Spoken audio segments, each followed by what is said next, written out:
शानदार मराठा साम्राज्य के सभी छत्रपति। बाबर का बेटा हुमायूं, हुमायूं का बेटा अकबर, अकबर का बेटा जहांगीर को छोड़ो। चलो आज बात करें मराठा साम्राज्य के सभी छत्रपति के बारे में। तो पहले हैं छत्रपति शिवाजी महाराज 1674-1680, मराठा साम्राज्य के संस्थापक, जिन्होंने हिंदवी स्वराज्य की नींव रखी और गुरिल्ला युद्ध नीति से मुगलों और अन्य आक्रमणकारियों को चुनौती दी।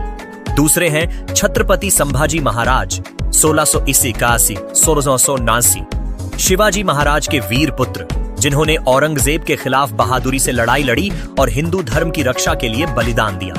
तीसरे हैं छत्रपति राजाराम महाराज 1689-1700, संभाजी महाराज के बाद मराठा साम्राज्य का नेतृत्व किया और जिनकी रणनीति ने मराठों को मुगलों से लड़ने के लिए मजबूती दी।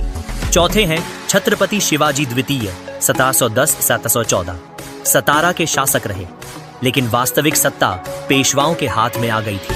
पांचवें हैं छत्रपति शाहू महाराज 1707-1739, औरंगजेब की मृत्यु के बाद सत्ता संभाली।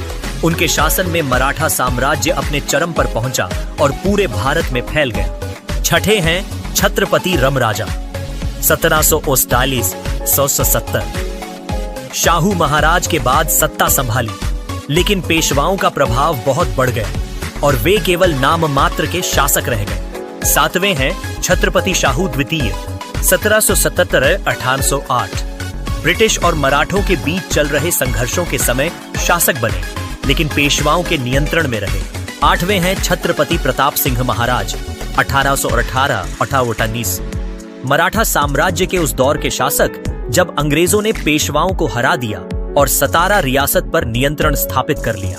नौवें और अंतिम हैं छत्रपति शाहू तृतीय 1839-1848, सतारा के अंतिम छत्रपति, जिनके शासनकाल में ब्रिटिश ईस्ट इंडिया कंपनी ने सतारा रियासत पर कब्जा कर लिया और मराठा छत्रपति वंश समाप्त हो गया। यह थी मराठा साम्राज्य की अद्भुत गाथा। अगर आप हमारे देश के असली इतिहास के बारे में जानना चाहते हैं तो हमें सब्सक्राइब करें।